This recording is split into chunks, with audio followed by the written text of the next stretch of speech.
आज हम एक ऐसे सफर को डिकोड करने वाले हैं जो इंसानियत और आस्था के सबसे विशाल, सबसे अद्भुत आयोजनों में से एक है, हज। ये महज एक जगह से दूसरी जगह जाना नहीं है, ये एक बेहद सिस्टमैटिक, शारीरिक और आध्यात्मिक मील के पत्थरों से भरा हुआ रास्ता है जिसे लाखों लोग बिल्कुल एक साथ तय करते हैं। जरा सोचिए, इतनी बड़ी भीड़, मकसद सिर्फ एक और रास्ता भी एक। तो चलिए इस असाधारण अनुभव के पीछे के दिलचस्प डेटा और डिटेल्स को करीब से समझते हैं। 45 ये सिर्फ एक नंबर नहीं है, ये इस पूरी यात्रा के फिजिकल स्केल यानी इसके विशाल आकार की एक साफ झलक है। 45 किलोमीटर कोई छोटी मोटी दूरी नहीं है ये, वो भी तब जब इसे पैदल और सऊदी अरब के उस तपते चुनौतीपूर्ण रेगिस्तानी माहौल में पूरा करना हो।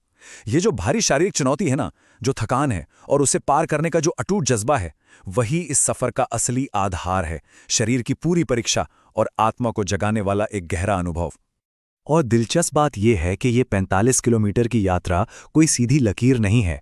ये एक ऐसा वृत्ताकार यानी सर्कुलर पाथ है जो तपते रेगिस्तान और ऊंचे पहाड़ों के बीच से होकर गुजरता है। ये लाल निशानों वाला जो रास्ता है ना, ये मक्का के एक ही पवित्र केंद्र से शुरू होता है, मीलों दूर रेगिस्तान तक जाता है और फिर एक पूरा चक्र बनाकर वापस उसी केंद्र पे लौट आता है। सच कहा जाए तो ये अपने आप में जीवन के चक्र का एक बहुत ही पावरफुल प्रतीक है।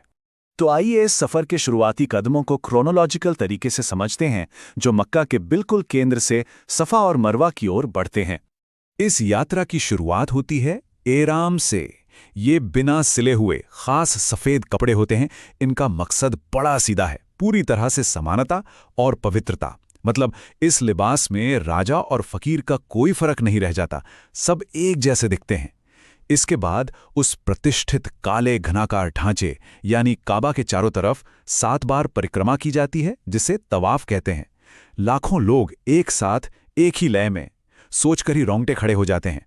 यही वो शुरुआती अनुष्ठान है जो आगे आने वाले 45 किलोमीटर के उस थका देने वाले सफर की आध्यात्मिक और शारीरिक नींव रखता है। तवाफ की उस गहरी आध्यात्मिक शांति के बाद अगला पड़ाव आता है सफा और मारवा के पहाड़। यहां सई की जाती है।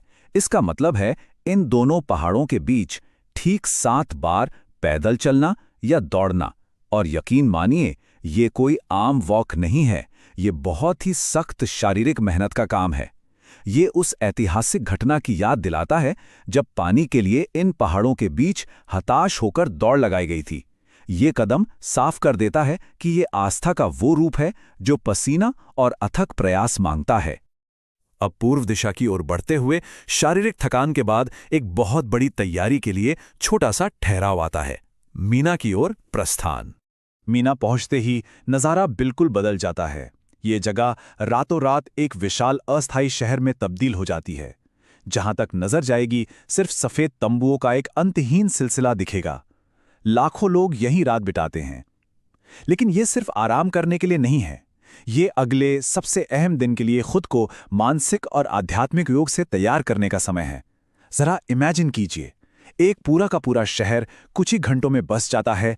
लाखों लोग एक साथ खा रहे हैं, सो रहे हैं, प्रार्थना कर रहे हैं। लॉजिस्टिक्स और मैनेजमेंट के नजरिए से देखें तो ये इंसानियत के इतिहास के सबसे अद्भुत चमत्कारों में से एक है। इस तंबुओं के शहर से निकलकर कदम बढ़ते हैं एक अकेले और सबसे महत्वपूर्ण पहाड़ की ओर, अराफा। अराफा को स्पष्ट रूप से हज का हृदय यानी दिल कहा जाता है। अब तक हमने मीलों चलने और फिजिकल एक्टिविटी की बात की, लेकिन यहां आकर सब कुछ एकदम ठहर जाता है। ये वो जगह है जहां पूरा फोकस सिर्फ प्रार्थना, आत्मनिरीक्षण और चिंतन पर होता है। खुले मैदान में तपती धूप के नीचे लाखों लोग एक साथ खड़े होकर अपनी जिंदगी, अपनी गलतियों और अपनी आस्था पर गहराई से विचार करते हैं। शरीर की हलचल रुक जाती है और सारा ध्यान इस गहरे आध्यात्मिक ठहराव पर आ जाता है।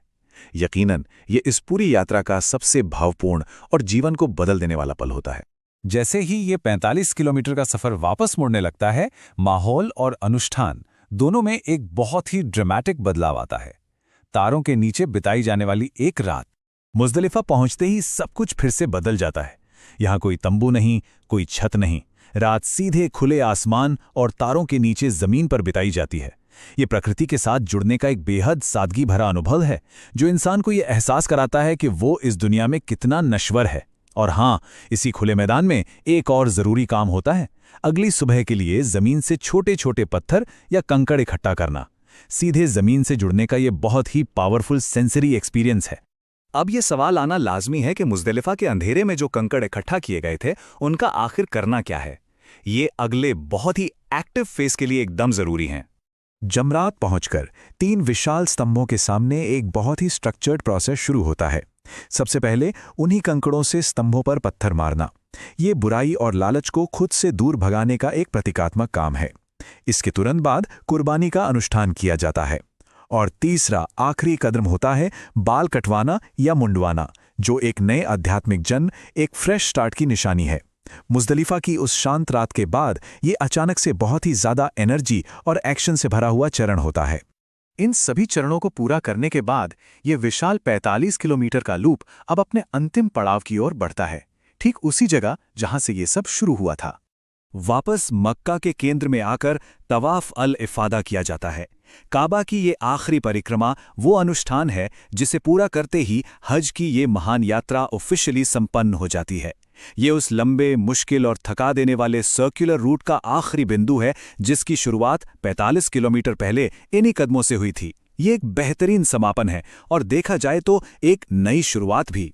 इस 45 किलोमीटर लंबे शारीरिक और आध्यात्मिक सफर को इतनी बारीकी से समझने के बाद दिमाग में एक बहुत बड़ा सवाल गूंजता है। आखिर लाखों लोग हर साल एक ही समय पर शरीर को तोड़ देने वाली इस मेहनत और इतनी गहरी आध्यात्मिक भक्ति के संगम को एक साथ कैसे मैनेज करते हैं? ये एक ऐसा सवाल है जो हमें इंसानी क्षमता, हमारे पक्के इरादे और उस अटूट आस्था के बारे में सोचने पर मजबूर कर देता है जो हर साल इस नामुमकिन से लगने वाले आयोजन को मुमकिन बनाती है। सोचिएगा जरूर।